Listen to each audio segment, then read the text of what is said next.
Мені неймовірно щастить на надзвичайних людей. Спочатку я хотіла сказати «інколи щастить», але зрозуміла, що надзвичайні люди трапляються мені майже щодня. Не вірите? Тоді слухайте чергову Брит-сторію про те, як одного недільного ранку ми поїхали знімати будівлю найбільшої шкільної каплиці в світі, а познайомились із її ключником і розпорядником паном Джеремі Томлінсоном. Тоді ми ще не знали, що цей привітний старший пан майже все життя присвятив Лансінг коледжу. Прийшовши сюди на посаду вчителя з англійської ще у 1971 році, він майже 50 років вчив дітей, був головою факультету драми і брав участь у включенні цього предмету у програму GCSE. Заснував театр, який відкривав відомий творець мюзиклів і колишній учень Лансінга Тім Райс. 15 років був головою приймальної комісії школи і добре пам'ятає перших українців, що приєдналися до учнівської когорти відразу після розпаду Радянського Союзу.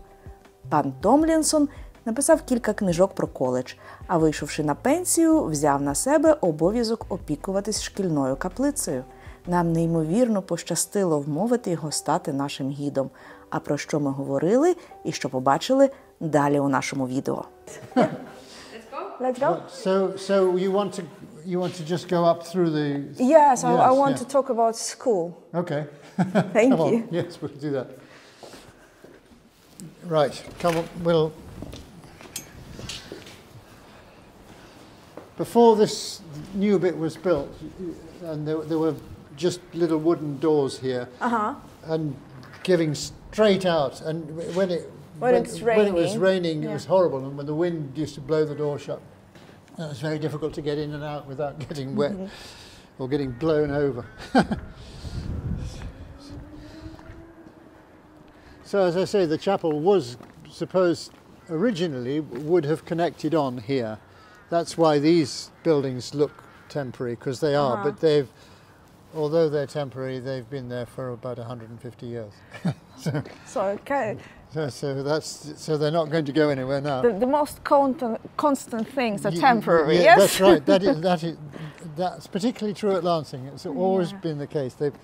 They do something temporary, and then it works, and so it just stays like that, and then they move on to something else. This is the dining hall. It looks like Hogwarts. It does a bit, yes. Yeah.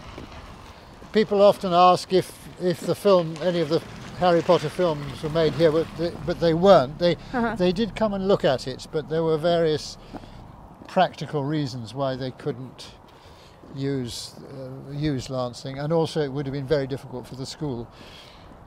Because they need to Well, they take the whole place over. Yes. And although it's all supposed to look absolutely natural, and as it is, the truth is that they change everything. Big film operations. But does anything worth filming actually here in Lansing? Any film? There have been things filmed here. One of the films about Queen Victoria, which was made about 10 years ago or something, they used the chapel. Some of it was done at Arundel Castle. Okay. And then they did bits here. This is the oldest part. It all really begins in Head's house. This building was the headmaster's house, and then with the boys, used to be boarding now. So this wing with Head's house first, then the south side, which is Second's house. So how many boys were there at that time? Well, I mean, it started with about 200, but it was intended to be about 350, 400. Now it's 600. But it's boys and girls? Boys and girls. And also originally no boarding. All boarding, no day pupils. And now it's about half and half. Can we go inside? Yes, we can. Yeah. The dining hall was added later in the 1860s, and then the chapel last. And by the time the chapel was built, the school had already been here for about 25 years. But the founder, Nathaniel Woodard, he was priest in Shoreham. this was the first school, but he had then founded 2 more. And by the time he died, he'd founded 11 schools all over the country. Oh. So, but Lansing Chapel was supposed to be the sort of flagship school of all the schools. So that's why it was built like a cathedral on that sort of scale. It's the biggest school chapel in the world. I mean, there's. So it's the first information that you receive when you ask about this chapel. It's the biggest in the world. Yeah. Biggest chapel in the world. The biggest in the universe. So this wing with boys boarding and that wing with boys boarding, that was the first part of it. And then over there, well, it still is. On the left, you've got the library, and on the right, there's something now called the Sanderson Room. But that was the schoolroom, so they were taught in there, and the library was here, and then there were changing rooms and then the boarding houses on each side. So what they were taught, what subjects? It's basically the classical grammar school education. So they would have done Latin. Latin and Greek. Greek was usually have been optional, but certainly was available. Latin, possibly what is now called ancient history, mathematics, English, one other foreign language, and there was science, but it was combined rather than the three separate sciences. Yes. Music. Okay. But that would have been optional. I think that pretty well covers it, really. And Lansing always been independent school. Yes. So you should always pay to get to the school. Yes. When Lansing was founded, and this is part of the reason why it was founded, there was no state free education at secondary level. I think it was only up to maybe 11 or 14 that there were schools. After the founding of Lansing and the other Woodard schools, and other people were doing it as well, then the state took over secondary education. So you had the choice of going to a free school. The pupils didn't have to be Christians to come here, but they had to participate in the worship. But as I understand, they still do. They still have to go to a chapel. And my children went to Oundle School, and the youngest one is in Tunbridge now. And I know that they have like at least 3 times a week they have services. You've done very well. And we can even walk across the grass if you like. Are we allowed to? I will give you permission. Thank you, because as I remember, in universities in Oxford and Cambridge, you're not allowed to walk. No, you're absolutely. Well, not here. The pupils are not allowed to walk on the ground. Well, in fact, in this sort of weather, it won't do any harm. They're very protective about the grass. And then they put a great big marquee on it for the leavers' ball and things, and that causes havoc with it. But these buildings. You mentioned Oxford and Cambridge. They look similar. They're supposed to. Yeah. And they're also monastic.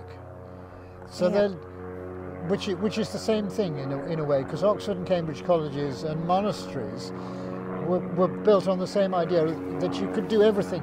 You could live in it, and that was your whole life and your education and your religious practice and your food. But the dining hall is a really good building.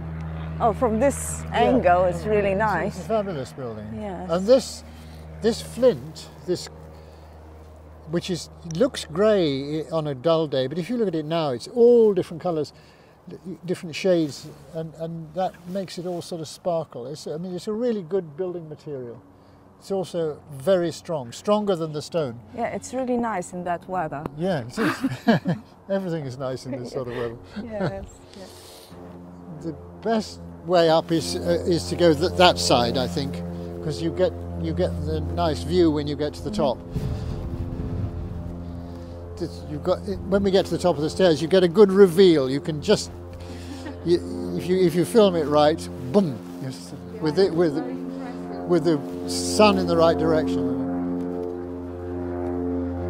So these buildings were started in 1852, I think, and by about 1855 they were occupied.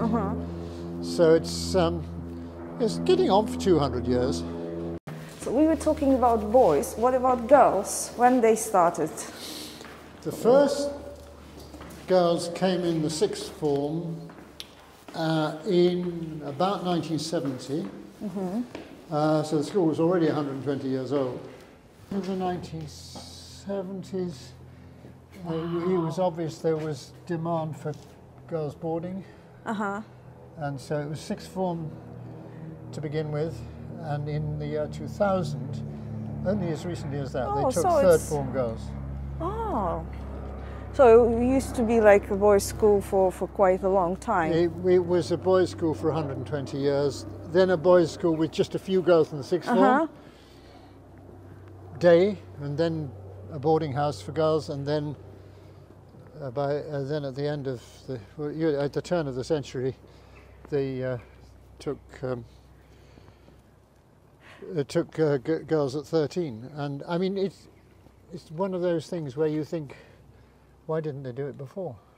It just works very well. It's natural. I was just reading about education based on Standing Grammar School. Oh yeah. And I was reading about this national schools Yes. where girls had their own subjects, Yes. like cooking, Oh, cleaning, yes, and yes, all these yes, things. Yes. So it should be, I think, the level of equality, as you said, Yes, exactly. to get to the point But where by girls. the time we were taking girls here in the 70s and 80s, and particularly in the sixth form, there was a much greater demand for girls to be taking academic A-level subjects and going to university. I mean, even universities had very, very few women.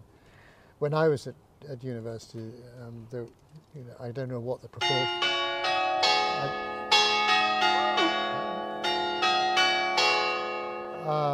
I don't know what the proportion was then, but there were very few women. Now it's pretty well equal. So now it's equal. Things have improved. So what's in there? That is still, I think, called the Master's Tower. That is in the upper levels. It has got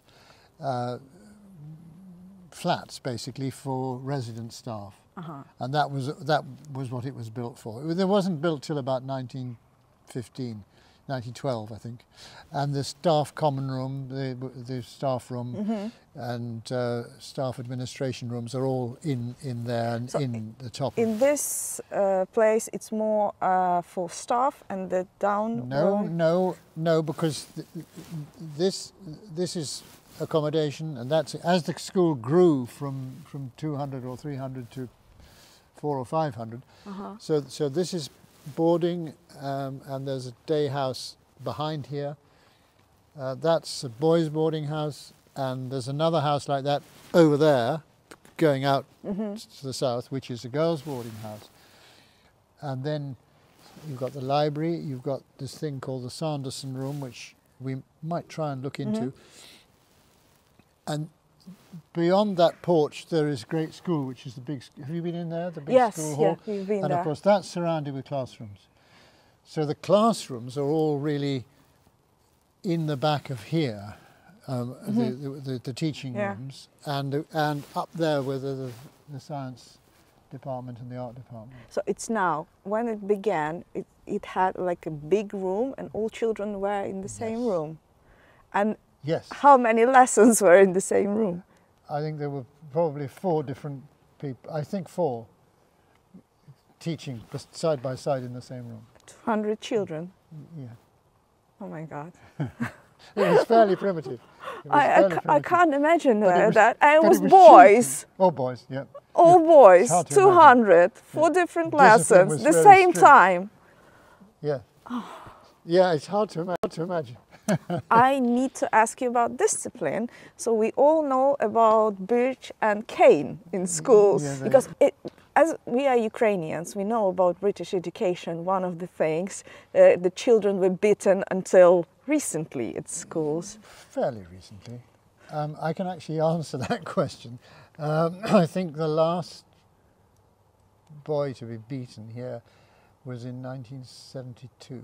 I started just before that. The headmaster then was not very keen on it. By then, only the headmaster. Before that, every the teacher. housemasters. The days we were talking about to begin earlier, 200 altogether, they had cane in hand, you know, to keep them down. I mean, it maybe wasn't as bad as that, but it wasn't very nice. But the housemasters were then stopped, but the headmaster was allowed, and beating was part of the discipline. But Ian Beer, who was headmaster in the 70s, he didn't like it at all, and the person who followed him in about, I think it was 1979, I remember him actually saying to the teaching staff, there will be no more physical punishment. It has always been said that right from the start, even when it was very primitive, Lansing was a very happy school, and the relationships between the staff and pupils were very relaxed and informal. And I've been here long enough to have known pupils who were here when when they were young, when it was quite early days, and they had very happy memories. But not, the food wasn't very wonderful, the dormitories weren't very comfortable. I mean, they were in dormitories of 15 or 20, all in one room. And we think that 8 is too much now for children, Yes, 20. But this is a beautiful building, and it's still got staff accommodation in it. But I think this is, it's nice and it's sheltered.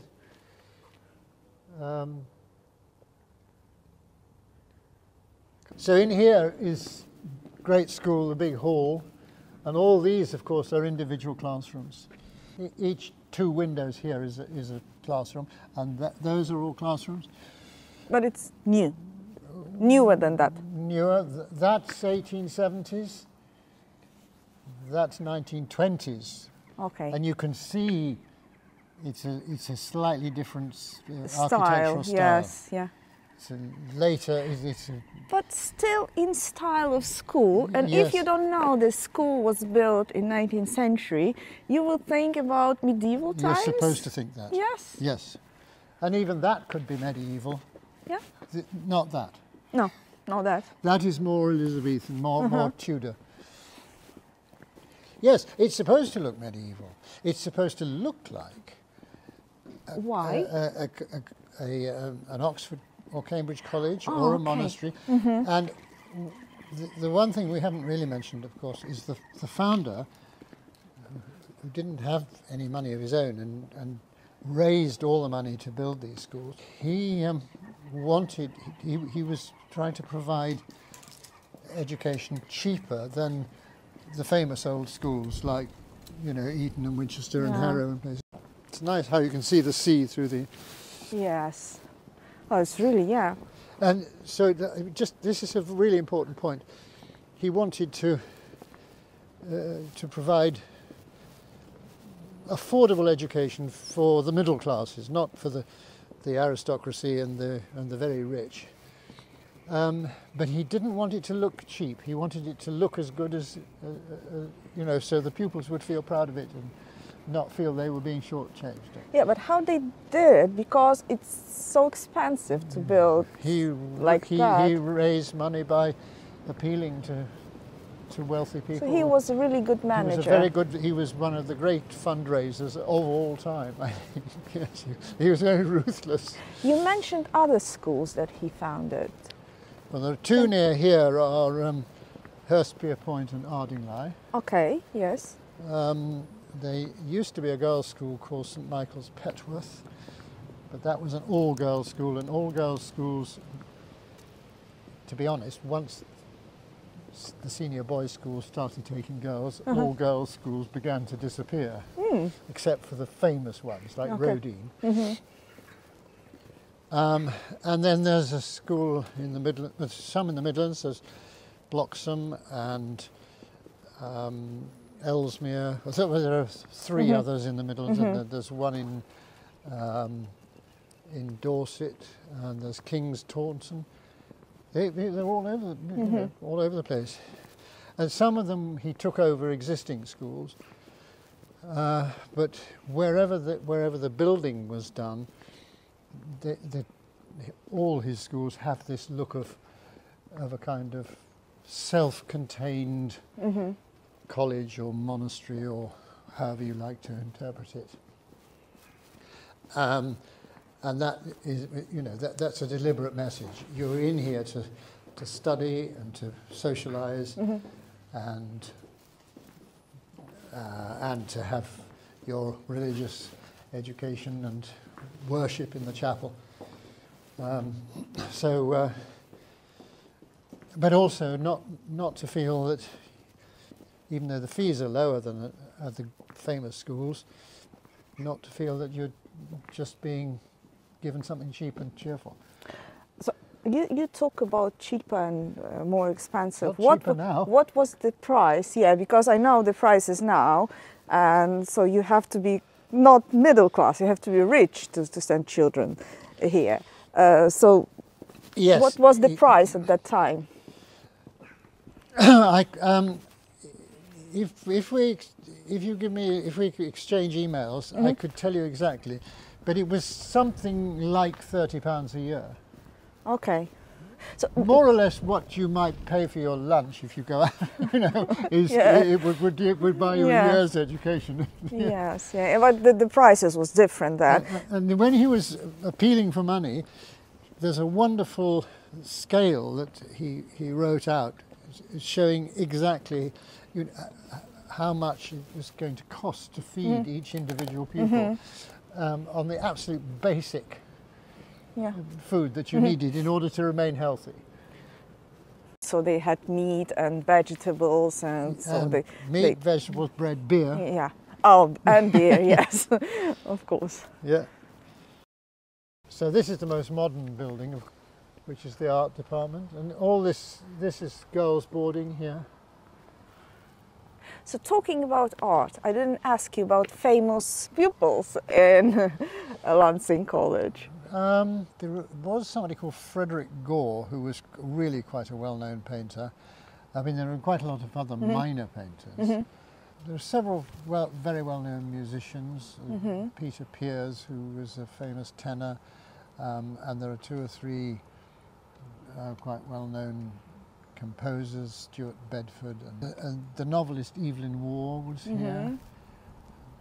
Very good and very well-known novelist. And then there are more recently some playwright, Timothée Rice, who wrote Jesus Christ Superstar and Evita. David Hare, who is one of the playwrights of the last 40 years or so. Writers have been particularly encouraged here for some reason. And then there have been one or two political figures. I think one of our greatest old boys was somebody called Trevor Huddleston, who was a priest, who became a priest in South Africa, and was an anti-apartheid campaigner. In fact, Nelson Mandela and Desmond Tutu, people said that really that Trevor Huddleston had inspired them. So, and he was a pupil. And I think the guy who built the Shoreham Airport. Yes, whose name I can't remember now, but yes. He was like the pioneer of piloting. He was here, yes. Yes. He was here. There's a road down there named after him, but it would take me hours to remember it. Right, in the early days when they were all taught together, there were two classrooms on the leading off it, where specialists, I think the headmaster taught in one of them. So it was for smaller groups, but they they could have probably not 200, 150 something. But desks were here, and they were studying here. Yeah. There was a classroom. Yep. Yeah. It was very primitive. And then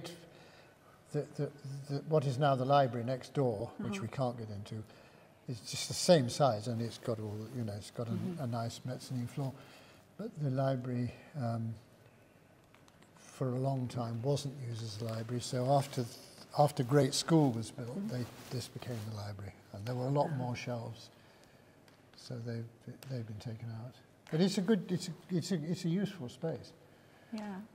But this is apart from the chapel, this is the heart of this Historical original part of the historical school. school. Yeah. Yes. So how long was the day for children? How many lessons they've had? Well, they started early. They had lessons before breakfast, which was quite controversial. I mean, they had, I think, 2 or 3 on lessons. empty stomach. Yeah. To get information better into their heads. Yeah. I think the school day was quite long, and of course there would have been a games time built into it, which is healthy, and that's good. That's part of one of the advantages of being at a boarding school. But they didn't have lessons on Saturdays and Sundays. Saturdays, there's always been lessons on Saturdays. Oh yeah, of course. And probably all day. I mean, probably originally. I don't know whether. I'm not sure when they started having matches, particularly on Saturdays. That probably goes right back. So they would have had a full morning. Sunday, on the other hand, was, apart from chapel, completely free. Yeah. And of course, until fairly recently, the pupils were allowed to just go out, as long as they said they were going out. To town. Wander around, to yes, village. go walk over the downs, go to the sea. You wouldn't do it now. Well, I mean, you know.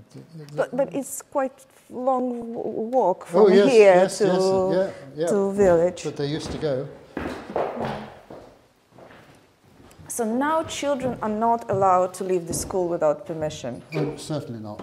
So what boarding, because you have full boarding children here, Yes. who stays on Saturdays and Sundays. Yes. I think that, because I don't really have anything much to do with the school now, it's a long time. Yeah. But this being an expat weekend, I don't think anyone, I don't think there'll be any boarders here at all. They have to find somewhere to go. But most weekends there will be some boarders around. And they're like locked in school, so they're not allowed to go. Well, they can to get shops. permission to go to the shops. I think Okay. I expect they still do. You know, they used to run a bus from to the shopping centre out in Shoreham, and expeditions would be organised for them. I mean, there are things to do. You can't have them just Yeah, you have to entertain running around them. killing each other. Yes.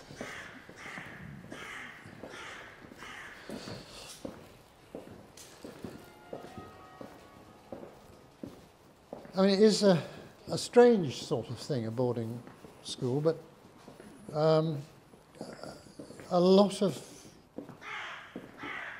people, you know, pupils, boys and girls, will say that they really enjoyed it and made friends for life. Yeah. Let's go. This is the most Hogwartsy bit of it. I mean, this is where you get the feeling of this sort of Oxbridge College atmosphere. So as I say, originally the idea was when you get to the bottom of here, you would just walk straight into the chapel. Wouldn't have had to have gone across the drive. Oh, yeah, of course, the doors open outwards.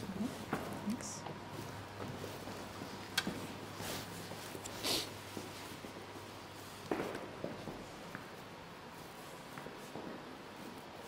Oh, well, you've seen quite a lot. Yes, well, thank you very much. It's a pleasure. It's a big luck that we found you today, that we meet you. Yeah, well, I've been here for a long, long time.